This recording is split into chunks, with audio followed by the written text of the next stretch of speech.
गोरखपुर महोत्सव के समापन समारोह में उत्तर प्रदेश के मुख्यमंत्री योगी आदित्यनाथ ने कहा, मुझे खुशी है कि गोरखपुर महोत्सव नई ऊंचाइयों पर पहुंचा है।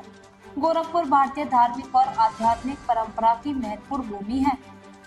इसके साथ ही गोरखपुर 1923 से गीता प्रेस के माध्यम से भारत के धार्मिक साहित्य का एक प्रमुख केंद्र रहा है।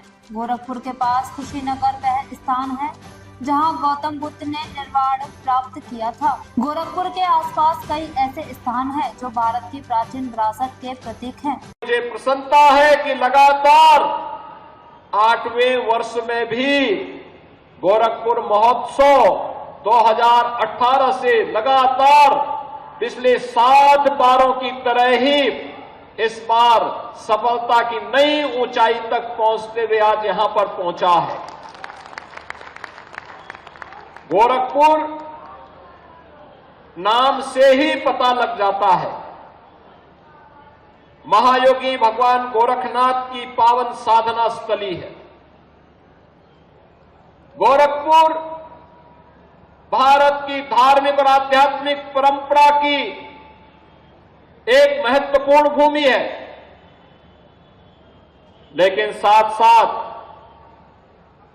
1923 से गीता प्रेस के माध्यम से भारत के साहित्य, धार्मिक साहित्य का एक प्रमुख केंद्र भी है।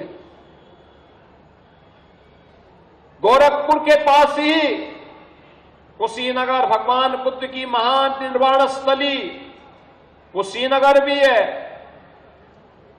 सूफी संत कबीरदास की महानिर्वाण स्थली मगहर भी है। गोरखपुर के आसपास भारत की प्राचीन विरासत के प्रतीक वे सभी स्थल हैं। कभी अपनी लेखनी के माध्यम से कथा सम्राट के रूप में विख्यात मुंशी प्रेमचंद ने गोरखपुर को अपनी कर्मस्थली बनाया था।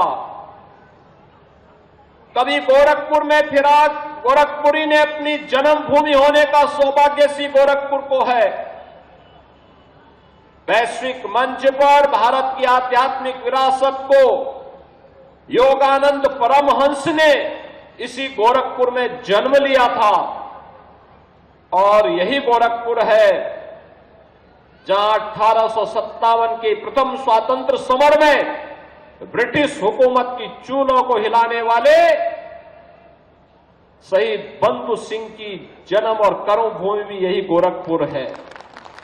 यही गोरखपुर है जिसने राम प्रसाद बिस्मिल के शौर्य को देखा है।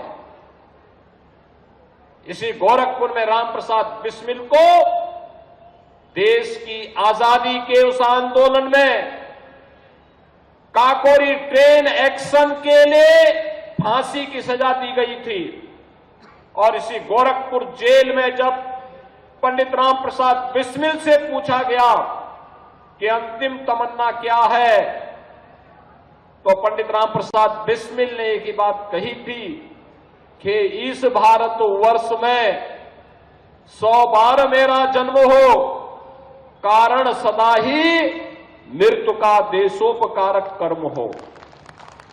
बहनों और भाइयों, ये वही गोरखपुर है जिसने एक छोटे से गांव से अपनी यात्रा प्रारंभ की, एक छोटी सी धूनी से अपनी यात्रा प्रारंभ की। आज पूर्वी उत्तर प्रदेश, पश्चिमी उत्तर बिहार का एक प्रमुख महानगर के रूप में उभर करके विकास के नित नए प्रतिमान को स्थापित कर रहा है।